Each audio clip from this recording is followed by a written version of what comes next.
Welcome back. 6:15 right now. So from frozen car locks to defogging your windows, Pemco Insurance gave us some helpful tips to winter-proof your car with some pretty common household items. So first, let's talk about what to do if your car door or lock is frozen. You can actually use alcohol-based hand sanitizer to unfreeze your car lock. The rubbing alcohol in it freezes at a much lower temperature than water. So rub some of that on your frozen lock and your key, and you should be able to get it open. Once unfrozen, a little WD-40 will keep it from refreezing over again. You can also use vegetable oil cooking spray to keep your car door from freezing. Just spray it on the rubber gasket around your door. Pemco, though, warning not to use WD-40 for this because it has that strong petroleum odor. An alcohol spritz can help melt the ice on your windshield easily. It's 2/3 cup rubbing alcohol and 1/3 cup water. Just like the locks, it can help melt the ice on your windshield with little to no scraping. Now, Pemco says if you are worried about your car's finish, just, wipe up some of that overspray when you're done. Also, plan ahead and slip some old socks over each windshield wiper. That will help keep them from freezing to the windshield in the morning. You can also do the same thing for your side mirrors. You can reuse some plastic zipper bags and secure them with a rubber band for frost-free mirrors. Finally, if you need to defog the inside of your windows, Pemco says try a clean chalkboard eraser to clear it fast. And if you get somewhere in the snow and you're stuck, we've heard this before, plain old kitty litter is great for traction, so keep that in your car. But Pemco says if you are in a serious bind and you do not have kitty litter, your car's floor mats can actually provide enough traction. All right, this morning here we do want to talk a little bit about that weather forecast with MJ. Well, I just wanted to show you it's 37 degrees in Seattle, and right now the metro area is fine. The roads are completely fine, including the parking lot across our street, which was covered with snow yesterday. And we're almost totally dry in terms of what's coming out of the sky right now. Notice the rain coming up from the south. We're starting to warm up a bit, and we're still getting snow flurries in Skagit County, and then Whatcom County's the bullseye right here, Bellingham, Ferndale, probably down toward Fairhaven, getting some snow showers right now. Also Point Roberts, and some scattered snow showers continuing in Port Angeles, where you were the bullseye, Port Angeles, like last year.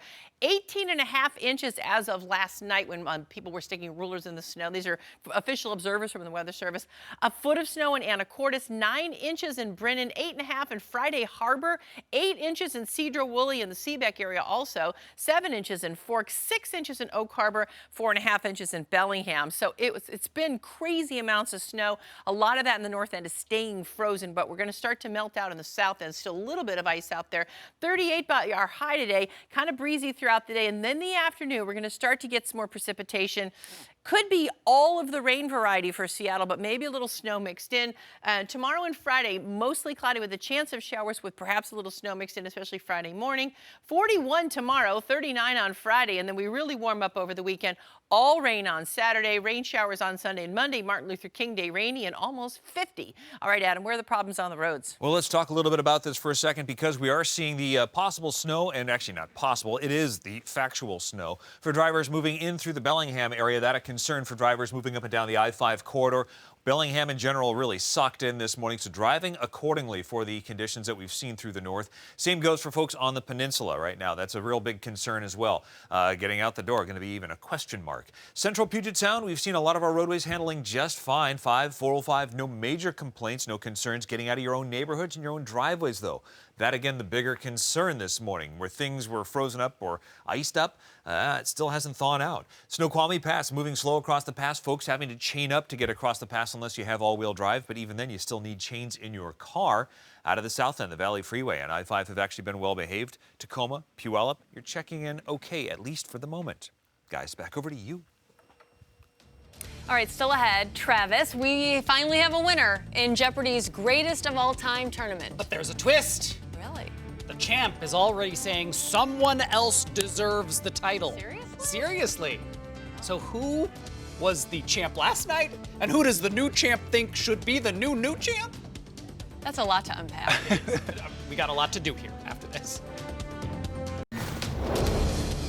The snow's moving out and the thaw is beginning, but many of us still waking up to snow and ice-covered roads. We've got team coverage all morning long. We've got 3 crews out there looking for some snowy spots and also showing us where the roads are still slick. And MJ and Adam tracking the snowstorm and how the roads are looking from our vantage point here in the studio. Bringing you all that, also where the storm is moving next and what you need to know before you head out today. This is Q13 News This Morning. All right, 7 o'clock. Good to have you here. I'm Bill Wixie. I'm Liz DeWicki. MJ's tracking our forecast for us this morning. It's been such a busy week for you, MJ. Yeah, and today is a kind of a crazy day because it's not that bad this morning, but we're looking at more weather ramping up this afternoon of all kinds of varieties. So stay tuned. I'll show you Futurecast. 36 in Seattle right now. Our normal low is 37.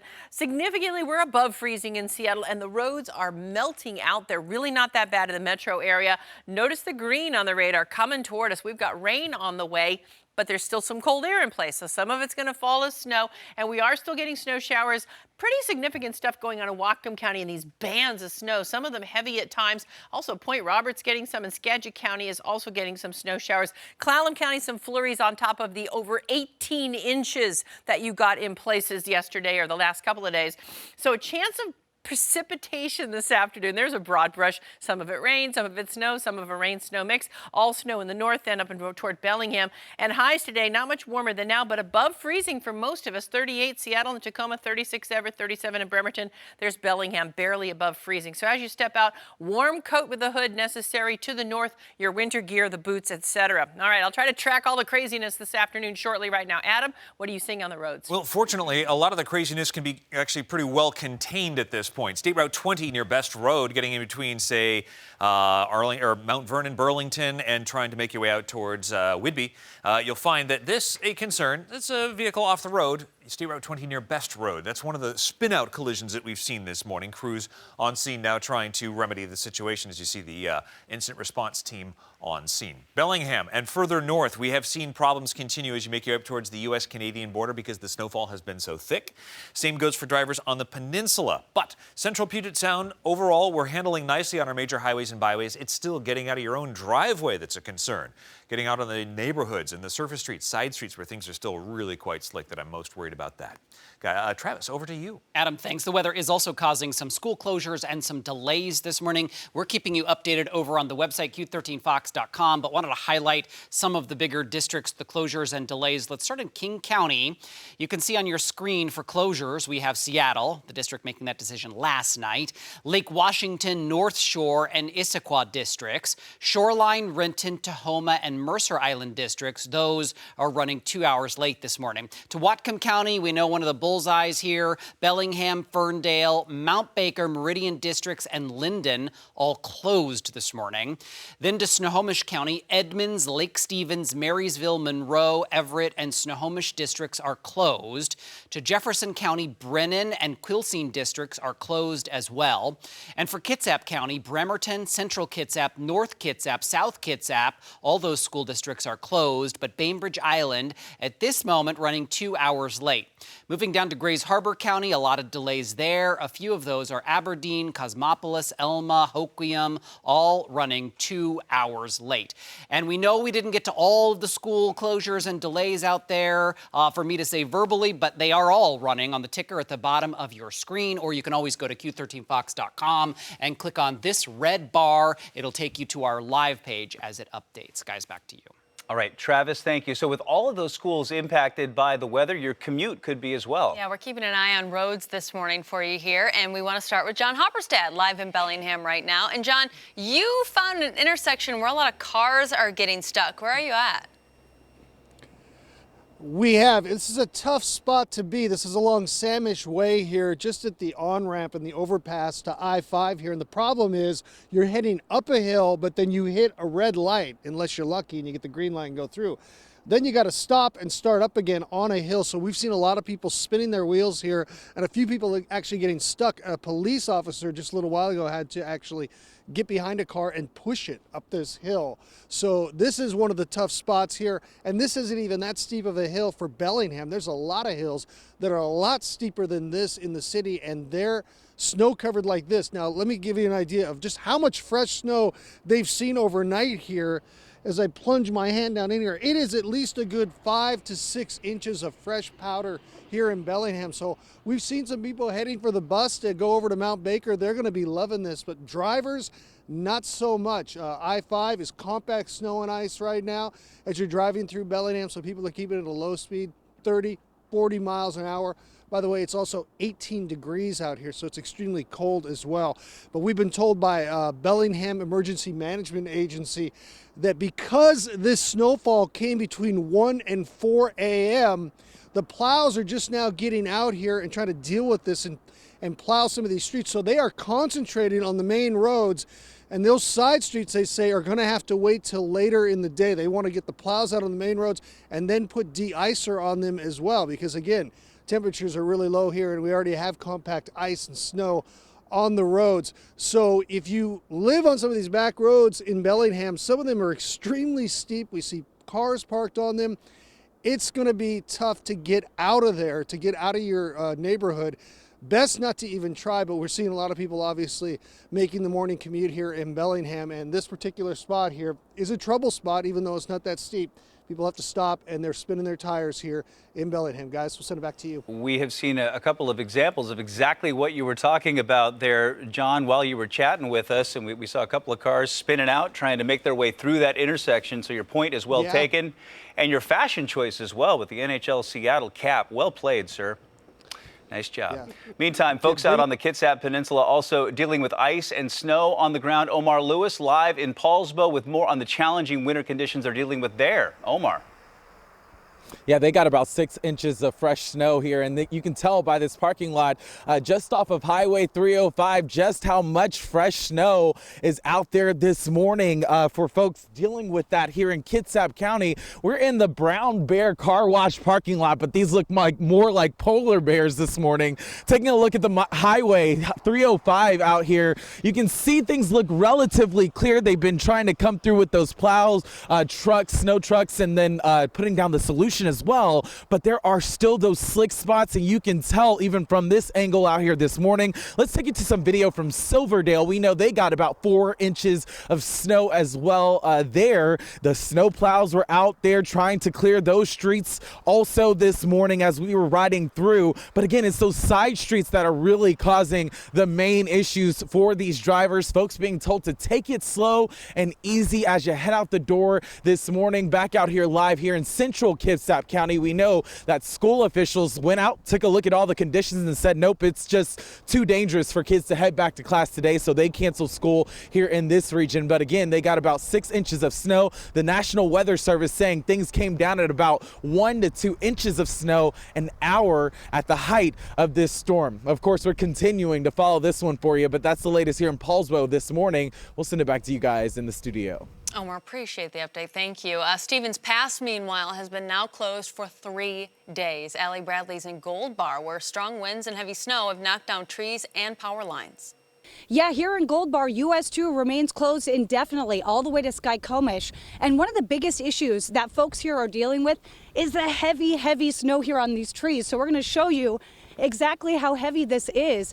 When you go up to these trees, just look at this. You can hardly tell where the snow ends and the limbs begin.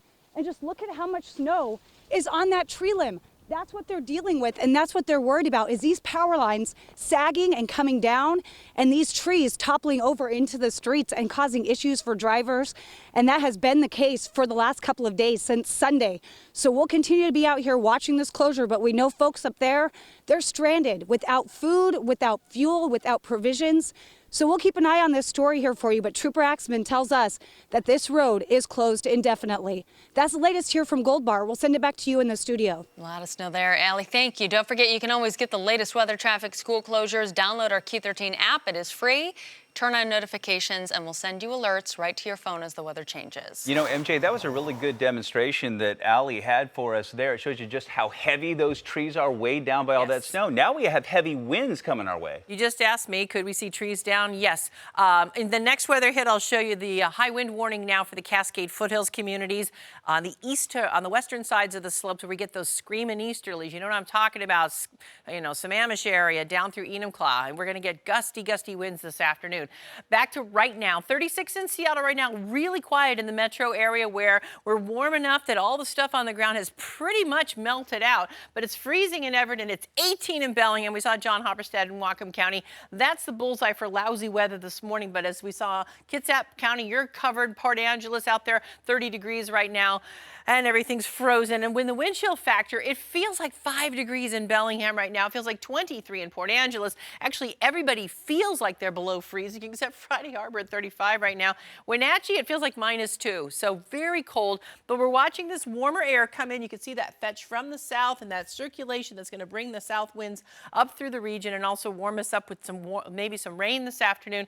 But right now, not too bad on land, rain offshore. And the one place where we're seeing a lot of weather, first of all, Snohomish County, we've got some scattered snow showers, occasionally a flurry, maybe Everett or Edmonds getting something, but it's kind of north Skagit up into Whatcom County with these bands of snow still falling around the region that causing problems on frozen ground, and also still some snow showers through Clallam County where you guys got over 18 inches. I'll show you the snow totals in the next weather hit too. Meanwhile, today, by lunchtime, still mainly dry along I-5, but look at the weather coming into the Olympic Peninsula and coming up from the south. And it does seem to start out as snow. That's 2 o'clock, especially in the north end. Maybe rain for Tacoma or a mix. And then by the evening, 7 o'clock, it's kind of off of I-5, now snow in the mountains, and then rain around the lowlands of the Olympic Peninsula. And overnight tonight into tomorrow morning, again, snow in the mountains where it belongs. And if we get rain, it'll be a lowland rain weather. It'll be rain, rather. So chance of showers this afternoon. Could be rain, could be snow, could be a mix. Breezy around Seattle, but in the Cascade foothills, very windy. We've got a high wind warning there for winds up to 55, 60 miles an hour. I'm not kidding you guys. And then tomorrow and Friday, chance of showers, maybe a little snow mixed in depending on where you live, but Seattle's getting up around 40. So warming up, 44 on Saturday, all rain, breezy. Sunday, rain showers and 48. Monday, Martin Luther King Day, looks wet with highs. Look at that, kind of toward 50 by Monday, and Tuesday it'll feel like a heat wave. Okay, Adam, I know we got issues on the roads. What are you seeing right now? Yeah, still concerned with what we have for drivers on State Route 20, close to Best Road or Farm to Market Road, and this spin-out collision, incident response crews on the scene. Folks clearly able to get by, but this is kind of an indication as to the kind of conditions we're going to find as we move further north, starting to move in through Skagit and up towards Whatcom counties. Here, State Route 20, right? Both directions. Potentially slow speeds, right? Then continuing I-5 north in towards Bellingham, that a concern where the snowfall really kind of tromped us last night. Further west to the peninsula, also a lot of snowfall making things quite challenging. Central Puget Sound, volumes overall very, very light this morning. A lot of folks just, I think, calling it a day. Hey, fine by me. Far be it from me to tell you to get out onto the roads. Because while the major highways and byways are actually pretty workable, it's still getting out of your own driveway that's going to be that bigger challenge. And we do have hills. That's the one thing. People move to Seattle are like, why can't Seattle people handle snow? It's because we have hills. Wherever else you are in the country, unless you're San Francisco, you don't understand. You don't have hills, Midwesterners. You don't have, well, hills. Nebraska, come on. 520, I-90, this is what we're working with. You have tractors, you guys. We're working with actually pretty easy volumes. Snoqualmie Pass, great example right now. We've got massive amounts of snow happening Snoqualmie Pass. Change required for all unless you have all-wheel drive. Slow going out of North Bend, getting up towards the Snoqualmie Summit. Stevens Pass still closed off because of the downed trees, power lines. That's becoming a real problem. 405, I-5, right through the Renton curves or the Michigan curves. This all checks in just fine. The Valley Freeway and I-5 rounding out just fine at this point. Again, like I say, it's getting out of your own neighborhood that's most concerning. Also of importance this morning, I want to mention the fact that the Anacortes Ferry Terminal has been dealing with heavy snow accumulations. That's made things very treacherous getting to the ferry terminal. And Sounder Rail, the South Line, delays right now on the entire line due to a medical emergency in the Sumner area. So buses are even being deployed to the train stations to get folks moving once again. But that is a big problem for commuters using Sounder Rail, the heavy rail on the South Line right now. Liz and Bill, back over to you. Adam, thank you. Up next, troopers really busy this week so far because of slick conditions. The number of crashes they have responded to in King County alone. What State Patrol wants to remind drivers. Travis? Hey, good morning. So, Liz, I know you're up on the latest royal gossip, but have you heard that maybe Harry and Meghan could be living in our neck of the woods very soon? We know Canada is going to be their part-time home, but some new evidence just surfaced yesterday. We'll talk about it, why British Columbia may be home base for the Duke and the Duchess after this.